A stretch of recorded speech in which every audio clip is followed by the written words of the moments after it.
Hello everybody, this is your boy Vader और आज हम करेंगे मेरी कॉन्टिनेंटल GT 650 का रिव्यू।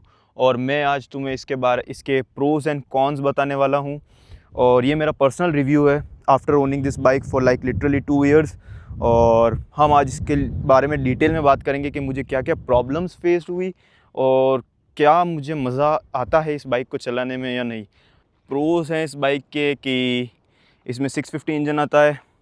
रोड प्रेजेंस बहुत ही ज़्यादा अच्छी है, लाइक बहुत ज़्यादा मतलब बहुत ही ज़्यादा मैं इसलिए बोल रहा हूँ क्योंकि मैंने फ़ील करा है जब मैं बाइक को इसको लेके निकलता हूँ ना रोड पे, तो लिटरली आउट ऑफ 10 7 या एटलीस्ट 6 पीपल तो मुड़ के देखते ही हैं कि like which bike is it, like कि कौन सी बाइक है। इतनी अच्छी इसकी रोड प्रेजेंस है, मतलब इतने हेड टर्न्स मिलते हैं जिसकी कोई हद नहीं। सो दो चीज़ें ये हो गई है।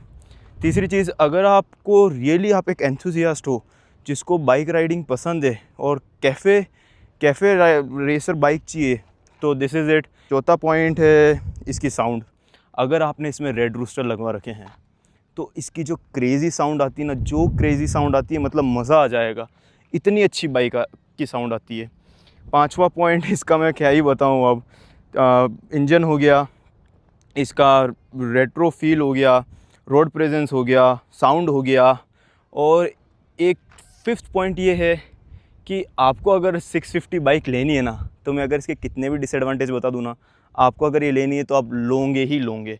ये एक शौक की बात हो गई, जिसे अगर अभी मैं इसकी कॉन्स की बात करूँगा तब आपको पता पड़ेगा, बट एक जो अभी फिफ्थ पॉइंट जो इसका है वो है शौक की बात। अगर आपको इसका शौक है और आपको ये लेनी है तो no matter of the cons, इसमें कितने भी कॉन है, मतलब आप ये ख़राब है वो ख़राब, बट आपको शौक है 650 का और आपको रॉयल इनफील्ड में ये बाइक चाहिए तो आप लोगे ही लोगे।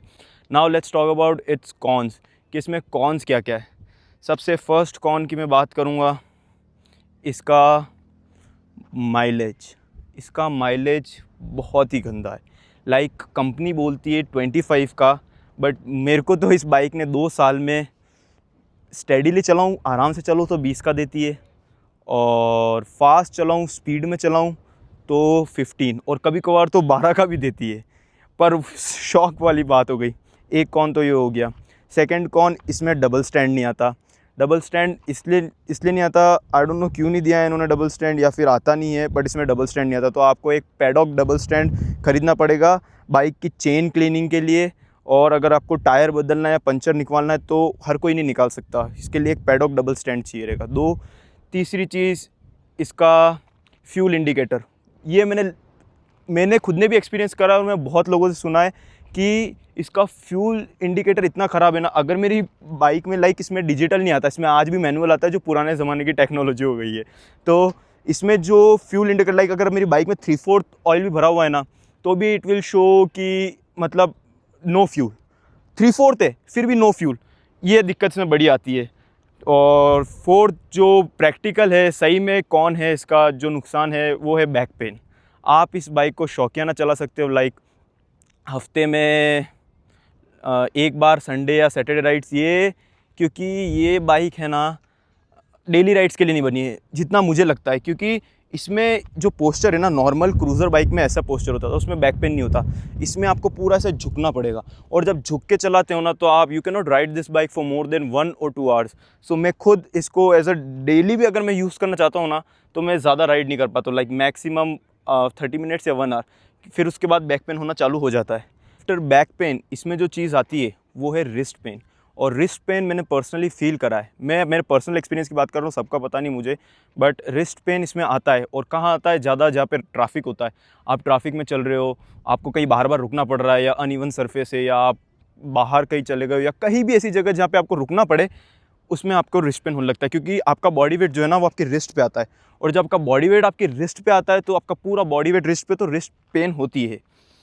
और इसके सिवाय माइलेज तो अगर आपको शौक है तो माइलेज की तो प्रॉब्लम हो ही नहीं सकती। इसके अलावा मैंने तो आज तक इसमें कोई प्रॉब्लम फेस नहीं करी है। और बात करें प्रोज़ और कॉन्स की, मैं प्रोज़ की तरफ हूँ क्योंकि मेरे को हमेशा से बाइक लेनी थी, और अब मुझे इस बाइक को लेके 2 इयर्स हो चुके हैं। और आज भी मैं जब बाहर निकलता हूँ इस बाइक को लेके, तो मुझे कम से कम इतने लोग मुड़ मुड़ के देखते हैं, बोलते कौन सी बाइक है, कौन सी बाइक है। और this was my first bike, और I have no regret, literally I have no regret. क्योंकि ये बाइक मेरे दिल इतनी प्यारी बाइक है। मुझे मतलब मेरे दिल के पास है ये बाइक, और ये मेरी फर्स्ट बाइक थी और मुझे इसमें कोई मतलब मेजर कॉन्स नहीं है। क्या एक डबल स्टैंड नहीं है, उसके लिए एक पैडॉक आप ऑर्डर कर सकते हो, और बाकी बैक पेन हल्का बहुत होता है, रिस्ट पेन हल्का बहुत होता है, वो आप झेल सकते हो अगर आपको इस बाइक से बहुत प्यार है या शौक़ है चलाने का, कैफ़े रेसर। बाकी वही है, इसमें मॉडर्न थिंग्स नहीं आती है, इंस्ट्रूमेंट क्लस्टर और जो मतलब फ्यूल इंडिकेटर्स वगैरह हैं वो ओल्ड स्टाइल है, बट वही तो फील देते हैं रेट्रो स्टाइल का, तो उसमें भी कोई प्रॉब्लम नहीं है मुझे। सो ओवरऑल अगर आपको बाइक लेनी है, मैं कितना ही बोल दूँ कॉन्स या ये अच्छी नहीं है वगैरह, आप लोगे।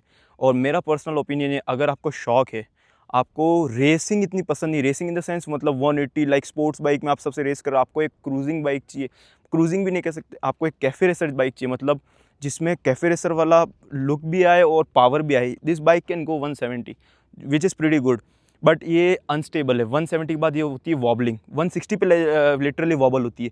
अपन को पर इंडिया में से रोड भी नहीं है जिसमें आप 160 जाओ। सो मे बी आई थिंक अगर आपको फास्ट इतना नहीं चलना है, थोड़ा बहुत बस पावर चाहिए, पावर इसकी अनमैचेबल है, टॉर्क इसमें बहुत अच्छा है, 48 bhp का टॉर्क है। तो आप फर्स्ट गियर पे जब खाली थोड़ा सा ऐसे करोगे, जो लॉन्च होती है बाइक जिसकी कोई हद नहीं। सो टॉर्क अगर आप बाइक ही लेना चाह रहे हो तो उसके जो मेजर प्रोज, अब मैं कौन प्रोज मैंने एक बार बता दिया, वापस मेजर प्रोज बता दूँ, इसका जो टॉर्क है वो लाइक अनमैच्ड है इस सेगमेंट में। रेड कैफ़े रेसर में इस इंजन के साथ जो टॉर्क आता है जिसकी कोई हद नहीं।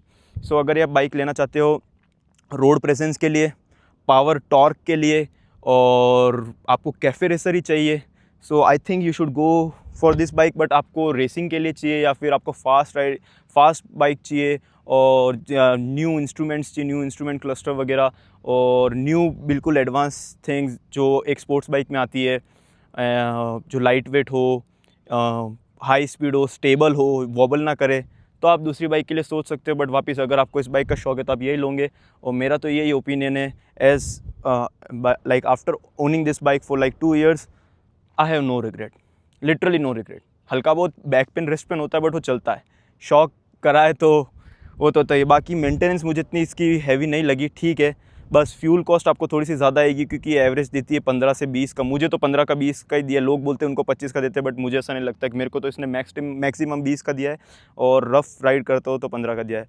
So this is it guys, अगर आपको ये बाइक लेनी है तो you should go for this. और मेरा पर्सनल एक्सपीरियंस है, after owning it for like 2 years, 2 साल तक ओन करने के बाद, आई हैव नो रिग्रेट, मेरे को कोई गम नहीं है, और ये बाइक मैं कभी बेचूंगा भी नहीं, और this is my first bike. और अगर आपको कोई क्वेश्चन है, कुछ भी आप पूछना चाहते हो तो आप कमेंट सेक्शन में पूछ सकते हो, मैं ज़रूर आंसर करूँगा। So thank you for watching, see you guys in the next video.